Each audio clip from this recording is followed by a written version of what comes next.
What happened to Shannon LaBau? It's a question that has remained unanswered for more than 2 decades.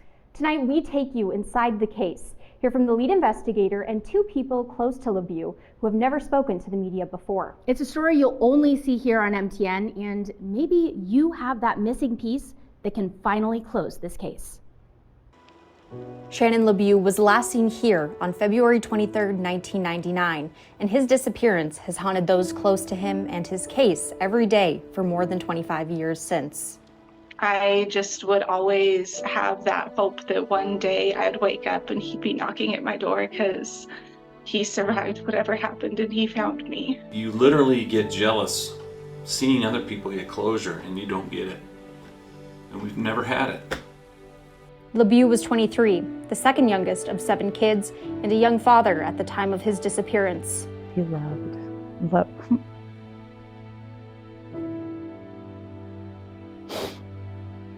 Jaden so much. Some of the sweetest times with him is with her. He also loved fixing up old muscle cars. That's what he was on his way to do the day of his disappearance. According to the investigation, LaBau's friend, Steve Rummel, told him about a rancher selling a muscle car in Townsend. Rummel went to pick him up at his residence on Villard, and then they had gone to the credit union up on Lindale and got his money and left town. Now, that was the last time that anybody saw Shannon alive. Drysdale investigated this case for 12 years, and 10 years after his retirement, he still thinks about it.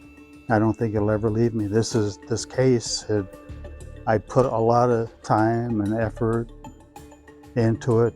Time and effort documented meticulously in 3 binders just like this one. Drysdale started by trying to track down the rancher in Townsend selling the muscle car. It's a story he could never verify. I was not able to find a rancher or anything, or even an ad of somebody wanting to sell a vehicle down there.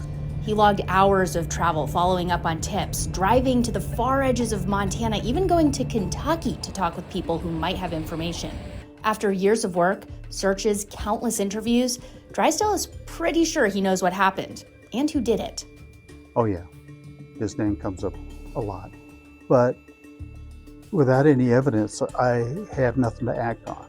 I have plenty of circumstantial evidence. And Drysdale is pretty sure those who made LaBau disappear are still here in the Helena area. I'll say it right now. Yes, I think there is 1, maybe 2 murderers. It's a thought constantly in the minds of Shannon's loved ones. Scary. Don't know if I'm ever going to run into him. The family and investigators are still waiting on that one tip that could close this case. And they believe that there are people in the community that have that information that they have needed for the past 25 years. That's all we've wanted, is just to know. LaBau has now been gone for more years than he was alive. His mother, Sally, died in 2007, not knowing what happened to him. His daughter has children of her own. I've had 2 kids. I've had so many milestones. I've gotten married, just all the big and little things that I kind of live on, the grief of what my dad could have been. After all this time, Drysdale believes the answers and LaBau's remains are still out there, waiting to be found and brought home. It's time for somebody to cowboy up, as they say in Montana, and talk to somebody about it. It's been 25 years, so just to have answers, that's all we want. This is where you come in, where you could bring an end to more than 25 years of searching. If you know anything, have heard anything, even something you think is small, report it. You can call the Helena Police Department or report anonymously through Crime Stoppers. In Helena, Allie Kaiser and Marion Davidson, MTN News.